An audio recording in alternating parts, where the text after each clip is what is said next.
Thank you very much. Thanks to techUK for the invitation to speak here today, and congratulations to all of you who've made it here despite the transport in London today.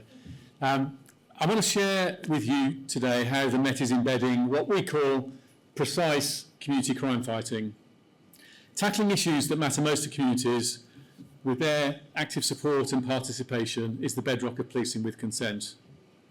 But demand is growing, crime threats are becoming more complex, and the Met is shrinking.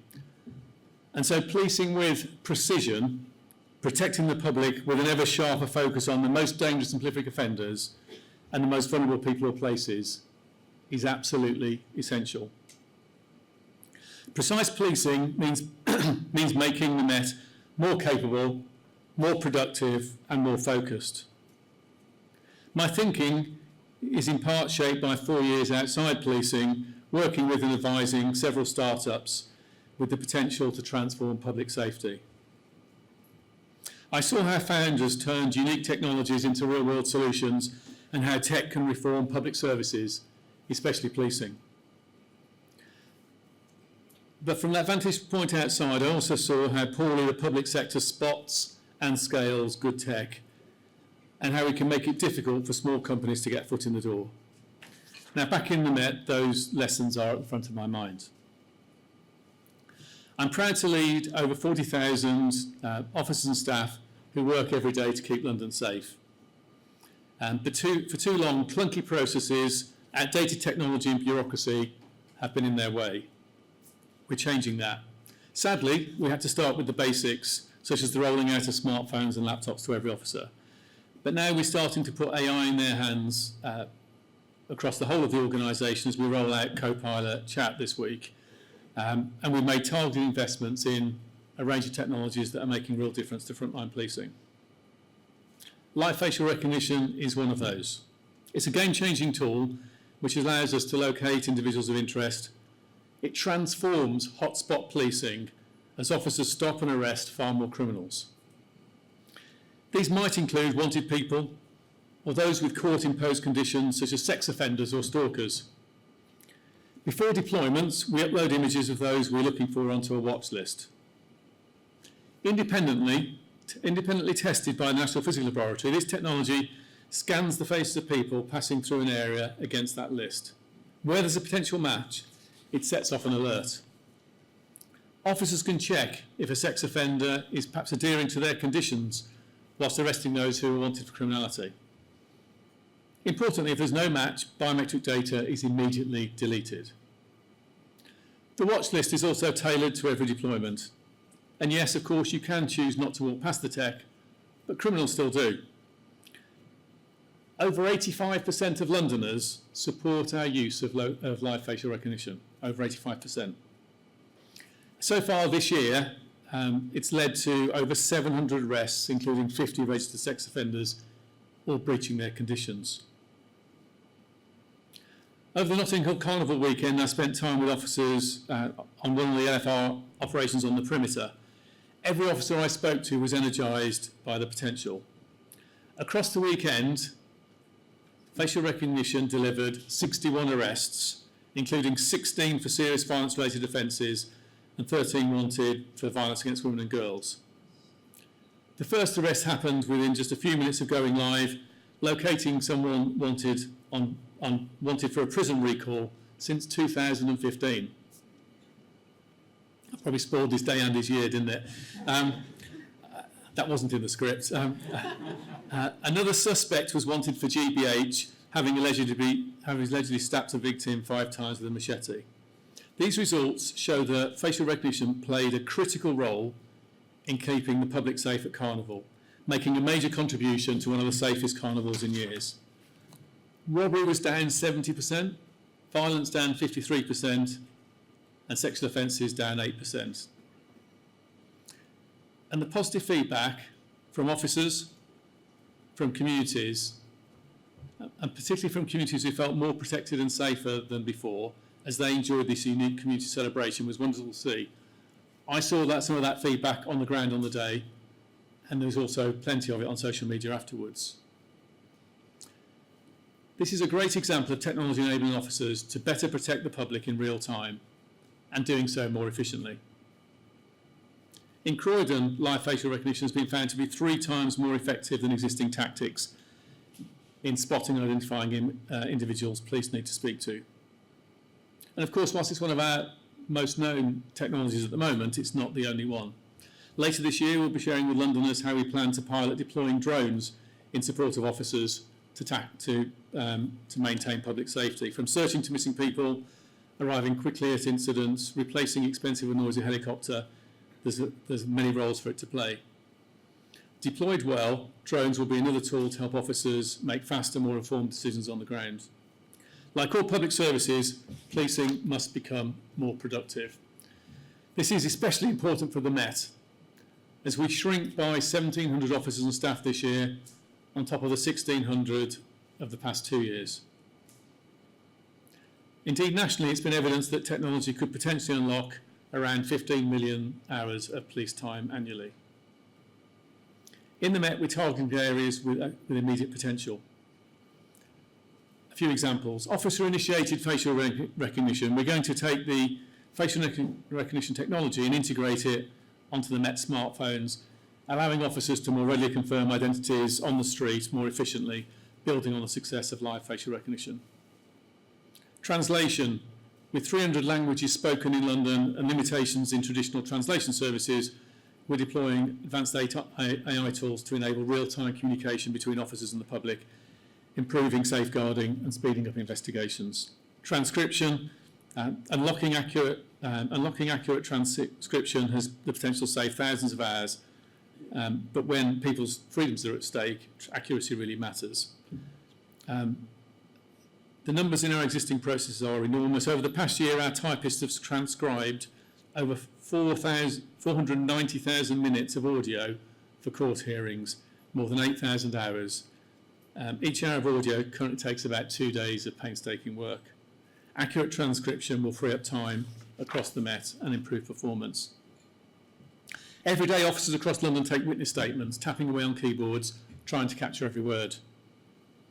Imagine removing that pressure, officers and victims having natural conversations, captured on body-worn video, automatically transcribed, and magically turned into a draft witness statement within minutes.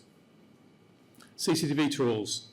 CCTV helps secure thousands of charges against dangerous offenders, but trawls are time-consuming and rely on the human eye.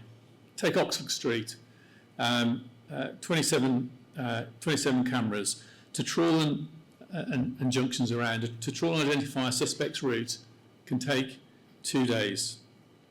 Now imagine telling AI to find clips of a male wearing a red baseball cap between this time and that time and getting the result in minutes. That sort of technology will be game-changing. We solve more cases more quickly. These are just some of the use cases we're working on, and we'll need the wider justice system to support these opportunities through the courts. Precision, on top of saving time and money and providing new capabilities on the street, also means using existing data to better protect communities through focus on those who offer the greatest threat. This is why we developed the V100 approach, which targets the most prolific and predatory offenders of violence against women and girls. Each year in London, 11,000 people are named as suspects in 2 or more offences against women and children. 11,000, largely men, are named as suspects on multiple offences. There is no human way to stack and analyse those and assess who's the greatest risk. The V100 tools provide us with the methodology to prioritise limited resources against the most predatory and dangerous. The action that follows has 3 dimensions. First, it concentrates our investigative capabilities to secure convictions for violence against women and girls related to the most dangerous offenders. Second, we deploy judicial orders to protect victims. This includes domestic violence prevention orders, stalking protection orders, and protection from harassment orders. We then follow up with vigorous enforcement for breaches. And third, the Achilles heel. We use every lawful tool, every avenue to get these predatory men behind bars. It's probably no surprise to you that many who abuse women, however, have other criminal proclivities. We've achieved successful prosecutions for drug dealing, carrying weapons, robbery, and repeat shoplifting, throwing the book at these predatory offenders to get them off the street and away from their victims, who will then often feel safer with the offender behind bars, and they will support prosecutions for the offending against them. So far, the V100 has doubled arrest rates for the most dangerous offenders, leading to 174 suspects charged with 970 offences, and already more than 160 convictions achieved. In fact, we've already impacted 2/3 of all the suspects on the list, which is refreshed on a monthly basis, using targeted tactics to remove these predators from the streets.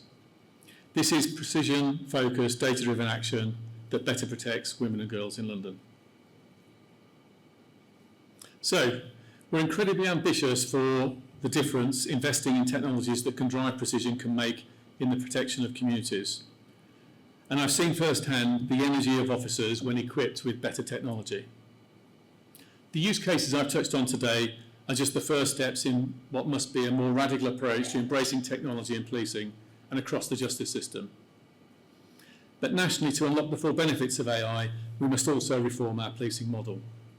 The current setup, 43 forces, hundreds of systems, outdated national platforms, doesn't cut it. I do hope the upcoming Home Office white paper on police reform will set out a bold new vision, a new national centre for policing, and a new model of regional police forces. This could create shared platforms, national standards, and better use of data to enable the sort of innovation that we're all keen on. En route to the major change, we must urgently seize the opportunity for the Police Productivity Centre, hosted by the College of Policing, to be supercharged, bringing together existing teams such as Police Digital Service and being invested in to properly accelerate precision policing nationally. This centre should soon become a national hub that tests innovation, cuts through bureaucracy, and shares what works across the country. It should be given permission to fail, allowed to run pilots at pace, and adopt what works and stop what doesn't. But to move from small pilots to national rollouts, we'll also need more Treasury support to revisit the settlement for policing. Unlike the NHS and Whitehall, policing receives no routine capital funding. Police capital funding mostly dried up in the mid-2000s. Indeed, the last time the Met received a capital grant was £3 million in 2021. An organisation of a £5 billion budget, you can see how sort of paltry that is. Our revenue budget is overstretched, meeting the demand of day-to-day policing in London. And this leaves us in the unenviable position of having to borrow to invest in keeping the lights on our tech and estates. And if nothing changes, our credit card will hit its limit within the next few years. The result of this is that other government agencies are spending significantly more. At the top end, they're spending £13,000 per annum on tech and data per employee each year. We're able to afford less than half that, around £6,000. Sir Andy Cook, Chief Inspector of Constabulary, highlighted yesterday this challenge in his annual inspectorate report, which calls for dedicated capital funding to support innovation and technology in policing, and to ensure we're effectively equipped to tackle criminals. The reality is that UK policing is underinvested compared to its peers, yet faces some of Europe's most complex threats. The tech leaders in this room will be watching closely how much your competitors are spending. For policing, our competitors are criminals and fraudsters and hostile states. We can't afford to be out-innovated or outspent. We must remain market leaders for the good of UK PLC. So, in closing, our model of policing, precise community crime fighting, puts communities at its heart. Policing is about people. It's about protecting communities, supporting our workforce, and a ruthless focus on those that cause greatest harm. Technology strengthens, magnifies, and enables our determined, compassionate, and often heroic officers and staff as they protect communities. It gives officers more time and better situational awareness to do what only humans can do: listen, support, prevent crime, and bring offenders to justice. Thank you.